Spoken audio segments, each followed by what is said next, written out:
mitral inflow velocity یو د دې لپاره کتل کیږي چې رایټ ventricular failure د لیفت ventricular failure په بیس کې نه یعنی د دې لوجه نه رایټ ventricular failure نه یا pulmonary hypertension نه را جوړ شوی نو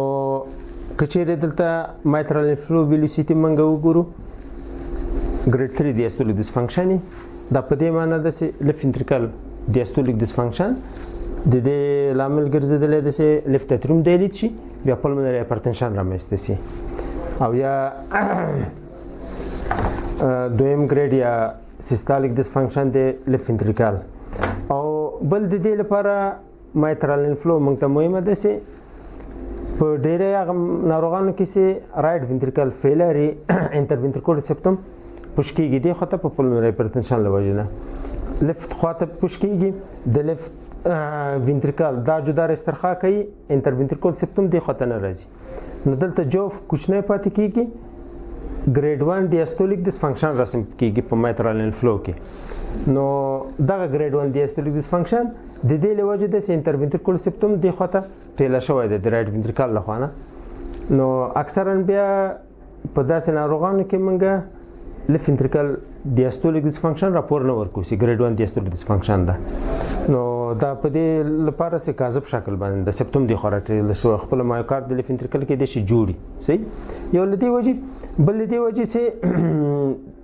دلته چې رایټ ventricular failure د ستروک والیوم کمی نو هغه څومره حجم چې pulmonary artery ته تللی دا هغه به لیفت اتریوم ته راځي د لیفت اتریوم پریلود او د لیفت ventricle پریلود ډیر کم ده او د diastolic dysfunction د تداوی لپاره موږ تاسو د پریلود راکمو پریلود راکمو یا به ایسین بیتور کوي یا به نیتریټ ورکوي هغه زوروره دوای دیورټیک د څه پریلود پی راکمیږي نو په رایټ ventricular failure کې اسم په تداوی کې دیورټیک شامل دي نو تداوی کې تغییر نه راوړي او بل دا د څه دغه grade 1 diastolic dysfunction اکثرا په سی پی ډي کورپومنال مریضانو کې لیدل کیږي هغه د سپټوم د ټایله کېدو له وجې نه دلته په hepatic vein flow velocity کې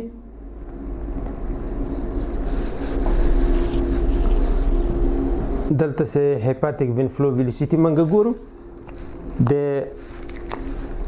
سامپل والیوم بس پلسیو دوپلر دلته کتو موجه رسمیږي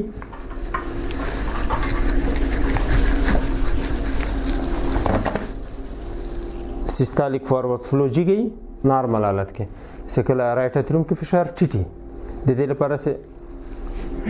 دلته سه فشار ټیټو د وینه ټول په اسانۍ سره په سیستول حالت کې دلته راځي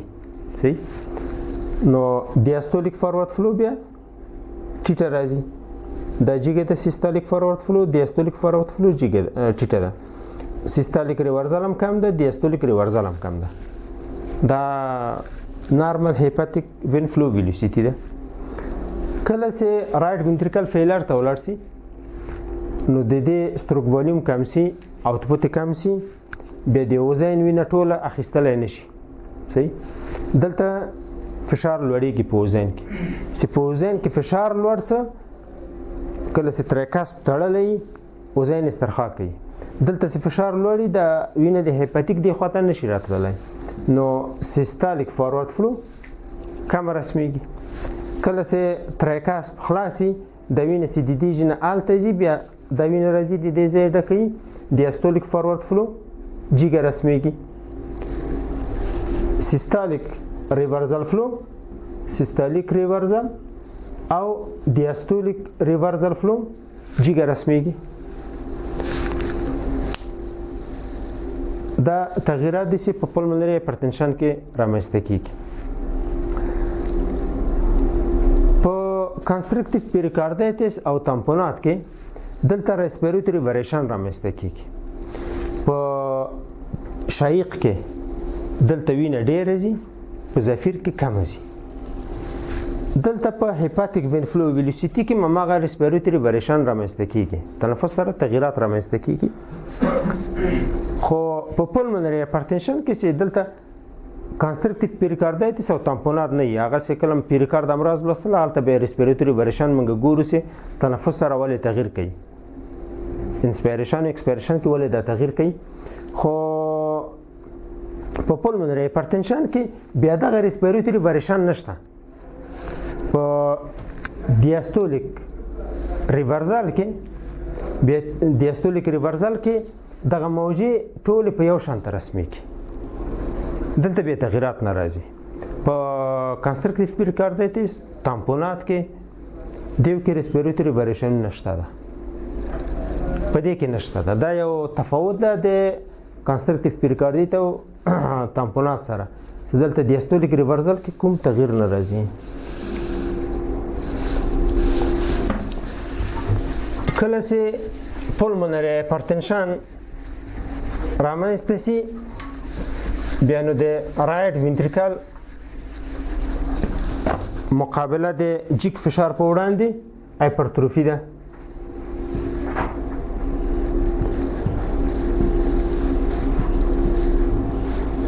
دلته چې فشار هغه نارمل فشار منګه تاسو ویلې چې 10 ده، نو داسې 40 ته لوړېږي،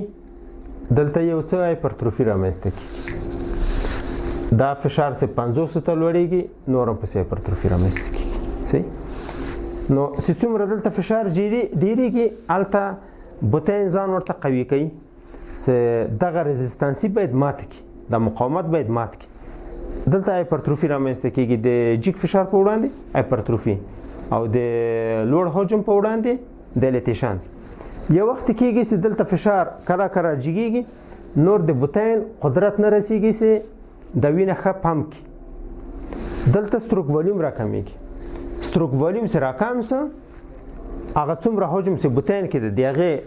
لږ مقدار شریان ته غورځي، نور پاتې کېږي په بوتین کې. دا حجم چې په بوتین کې ډېر پاتې شي بوتین کله دایلیټ کېږي. نو یو وخت چې کورپلمونال مریض ګوري هغه به داسې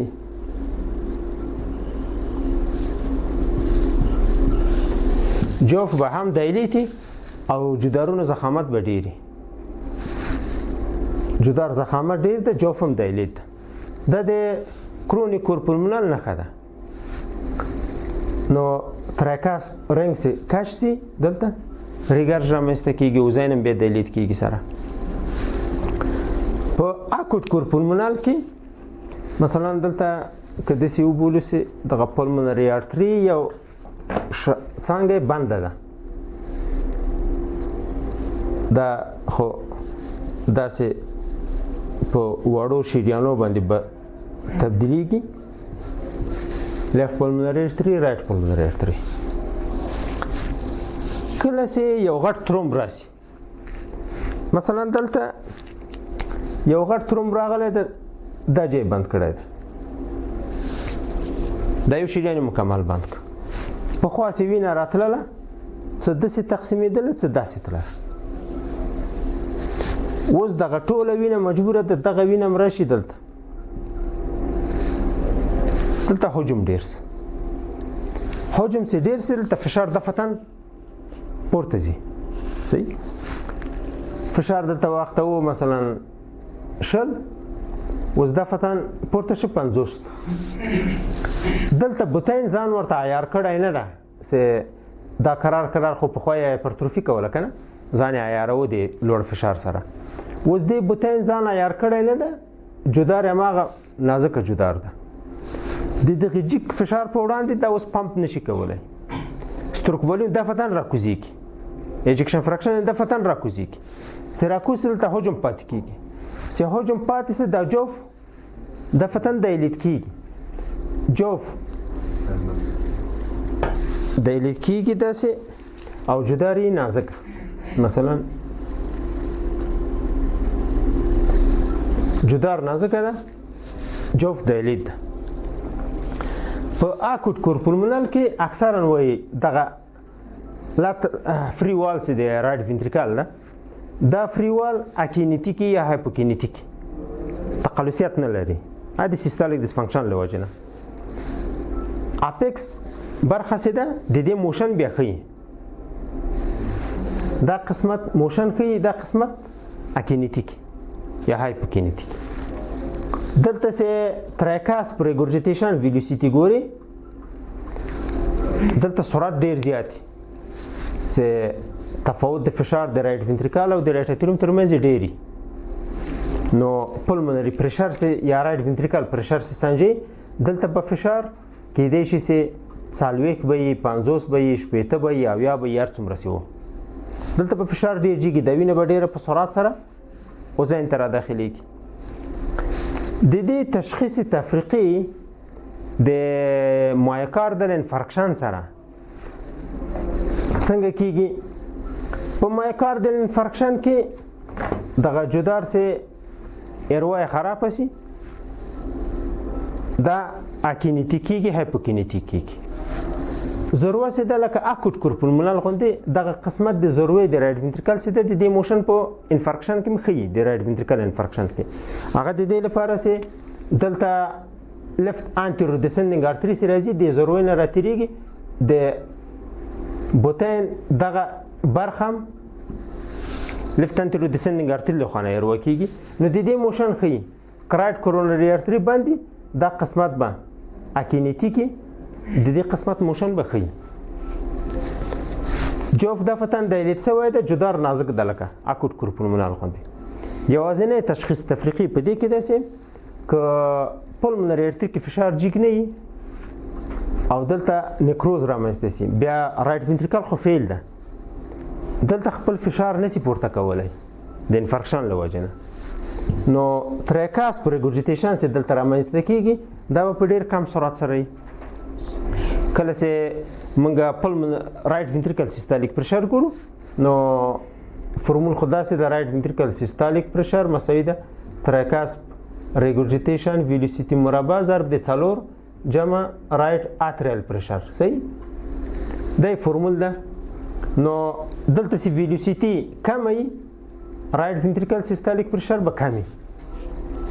نو په انفارکشن مریض کې د رایټ وینټریکل فشار ټیټ ده او په پلمونری ترومبوایمبولیزم کې د رایټ وینټریکل فشار جګ ده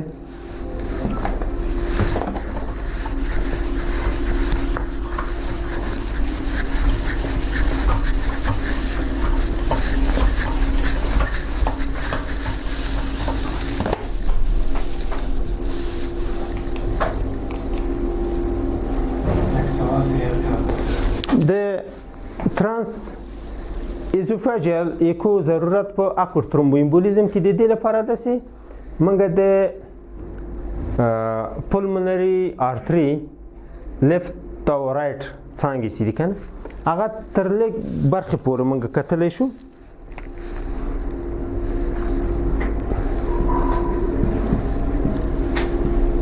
مثلا په ترانسټوراسیک ایکو کې شارټ اکسس کې پلمونری آرتری بایفورکیشن یوازې کتلی شو دغه آرتری بیا نه تعقیبولی ترانس ایزوفاجیال ایکو کې دا لږ ډېر ښکارېږي دغومره یې کتلی شي انتر دیجي پورې کتلی شي په ترانس ایزوفاجیال کې که چیرې کوم ترومبي په لیفت پلمونری آرتری کې یا رایټ پلمونری آرتری دا مین برانچ کې که کوم ترومبي کیدای شي هلته په سترګو سي په ترانس ایزوفاجیال کې نو پاتن فورامینوال په تحقیقو کې اکثره نه ښکارېږي او په ترانس ایزوفاجیال کې بیا ښکارېږي دغه ارزش د دې لپاره ده چې دلته که چیرې فورامینوال خلاصي دا برخه نو د کورپولمونال په مریض کې چې رایټ وینټریکل او رایټ اتریوم کې فشار لوړ شي دلته چې فشار لوړ شي یو څه وینه بیا داسې ځي لیفت اتریوم ته د پاتن فورامینوال له خوا دا وینه دې خواته ځي نو دلته که چیرې ترومبي امکان لري چې دا تروم هغې خواته لاړ شي د لوور اکستریمیټي نه راشي دا تروم دې خواته مریض ستروک سره مواجه شي یو بله خبره دا ده چې ځینې ناروغان دي وایي کورپولمونال دي سیانوز لري هغه سیانوز هېڅ اکسیجن هم څه ته ورکوي ښه نه اصلاح کېږي نو هغه وجه دی چې دغه وریدي وینه راسان لفت اتریوم ته ور داخليږي د دې هایپوکسیا بیا زر نه اصلاح کیږي دغه کم اکسیجن لرونکي وینه راځي لفت اتریوم ته د دې هغه هایپوکسیا ډېر په مشکل سره اصلاح کیږي یو رایټ ټو لیفت شانت ده کنه خو دلته په پلمونري هایپرټنشن کې د رایټ ventricle د رایټ اتریوم فشار خو ډېر جګیږي کنه دا سپټومونه دی خواته ټیله کوي انټرventricular سپټوم انټرارټریال سپټوم دلته فشار جګي چې دلته که شانت موجود دی د وینه بیا داسې راځي بیا نو مریض ته هایپوکسیا پیدا کیږي او په ترانسیزوفاجیل اکو کې بل شی چې موږ تاسو کولی شو هغه پلمونري وین اناټومي کتلی شو دلته دا پلمونري وین موږ په ترانسټورسي کې ډېر په مشکله ګورو صحیح یو دغه رایټ اپر پلمونري وین داسې لږ غټ ته فلو ښکاره دا په ترانسټورسي کې دا نور پلمونري وین موږ تاسو تعقیبولی نه شو ځینې وخت د پلمونري هایپرټنشن علت پلمونري وین ستینوزي مثلا دا وریدو کې دا یو ورید تضایق لري یا بنده بیخي صحیح دا یو علت د پلمونري هایپرټنشن د دې لپاره چې موږ تاسو رات کو چې دا پلمونري هایپرټنشن د پلمونري وین ستینوز له وجې نه دی بیا هم ترانسټورسي کې کو ته ضرورت شته ده ترانسیزوفاجیل کو ته وبخي پلمونري واسکولار ریزिस्टेंस د رایټ ventricle چې کله پمپ کوي دلته فشار په پلمونري ارتري کې باید کمی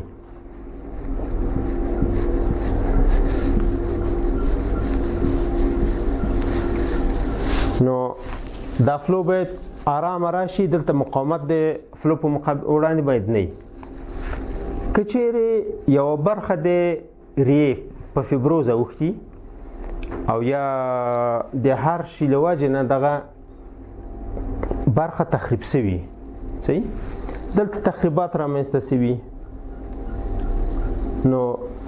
دلته چې تخریبات رامنځته شي یو برخه د پلمونري آرتري موږ له لاسه ورکوو صحیح دا وینه پخوا راتلله داسې دلته داسې تقسیمېدله اوس دا دې شریانو ته نه راځي یوازې دا شریان ورپاتې شه نو دلته یو مقاومت پیدا شي د فلو په وړاندې صحیح یو بل دا داسې ځینې مریضان چې دي کرونیک برانکایټس هغوی اکسیجنیشن سم نه ده سم اکسیجن نشي اخیستلی کومو اسناخو کې چې مثلا دلته دغه اسناخ دي دغو کې که اکسیجن کمی د اکسیجن کمبود په وړاندې پلمونري ارتري کانټراکشن کوي صحیح تقابض کوي نو داسې تقابض وکړه دلته یو مقاومت پیدا شي د دې فلو په وړاندې صحیح نو دلته فشار لوړیږي که چیرې دلته ریزिस्टेंसी موجودي او ریزिस्टेंसी موجودي نو خامخا دلته فشار لوړیږي صحیح فشار چې دلته لوړ شي رایټ ventricle چې کله سیستول کوي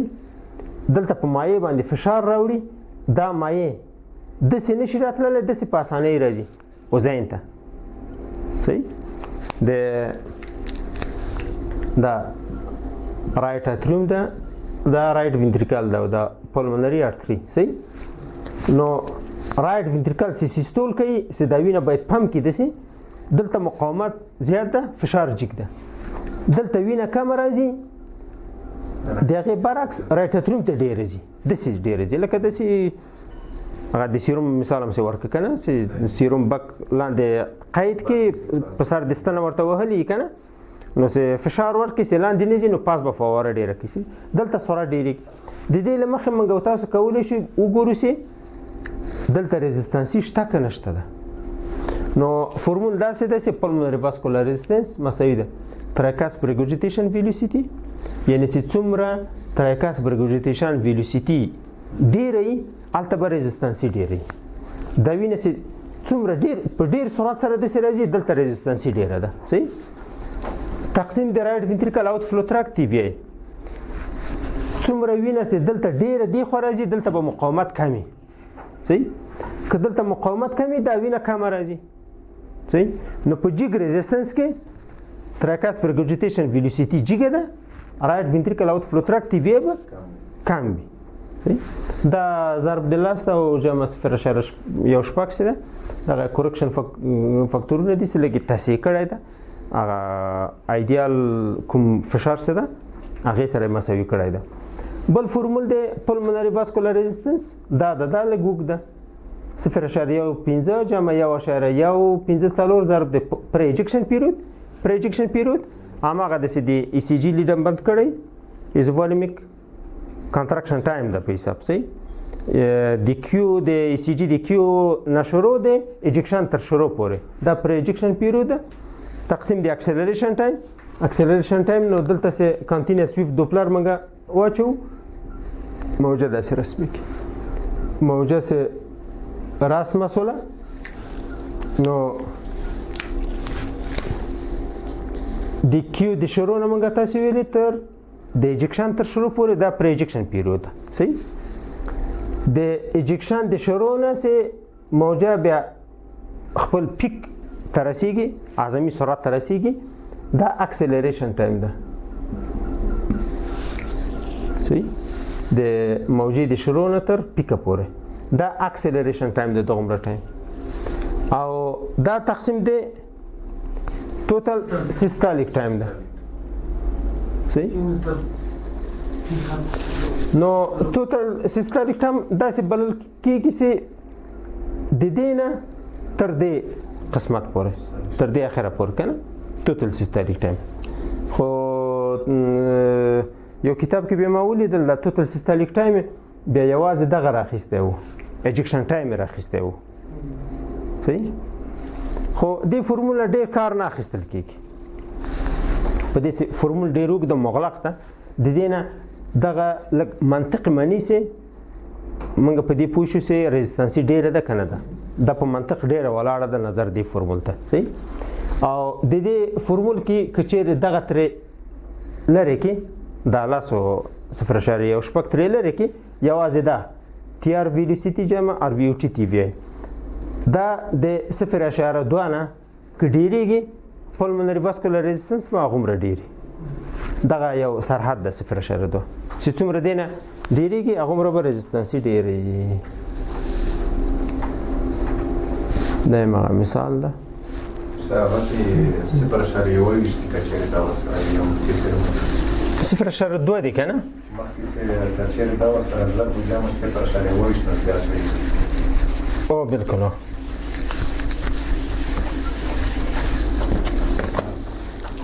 pulmonary vascular capacitance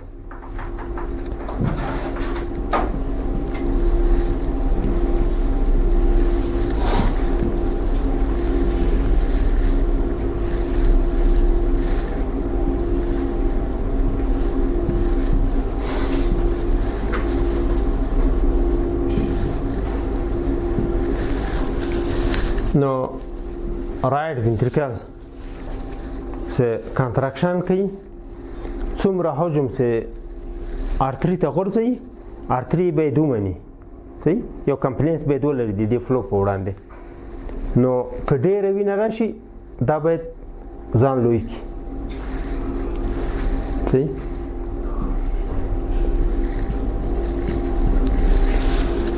دا پلمونري واسکولر کپاسیټنس څه ده دا د همدغه لپاره جوړ شوی ده چې دغه شریان په ځان کې څومره وینه جایولی شي که شریان په ځان کې ډېره وینه ضایع کړله نو د دې کپاسیټنس ګنجایش ډېر ده صحیح نو دا بیا سبب د دې نه کېږي چې پلمونري هایپرټنشن رامنځته شي دا شریان خپله یوه توانمندي لري صحیح که حجم بیا له هغې اندازې نه پې باندې ډېرېږي بیا فشار لوړېږي نو دغه پلمونري ارتري د رایټ ventricle فلو په وړاندې باید یو عکس العمل وکړي په نارمل حالت کې سیستول ډېره لنډه صفحه ده دیاستول ډېره اوږده صفحه ده صحیح دغه یو سیستول کې چې څومره حجم دلته راځي ډېر لنډ وخت لپاره بیا دیاستول کې ډېره وقفه ده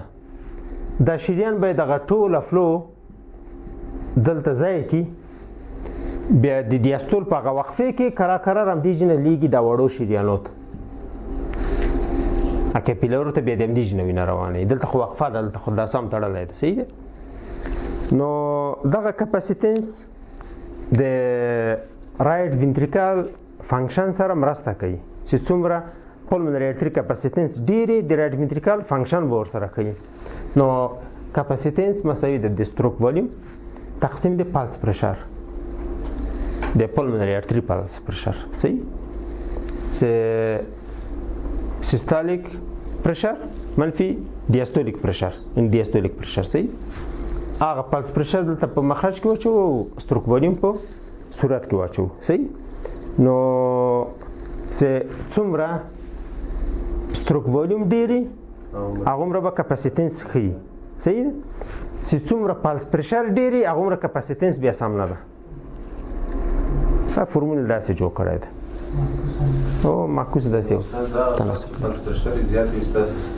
کپاسیټنس یې کم دی د pulmonary artery خلاص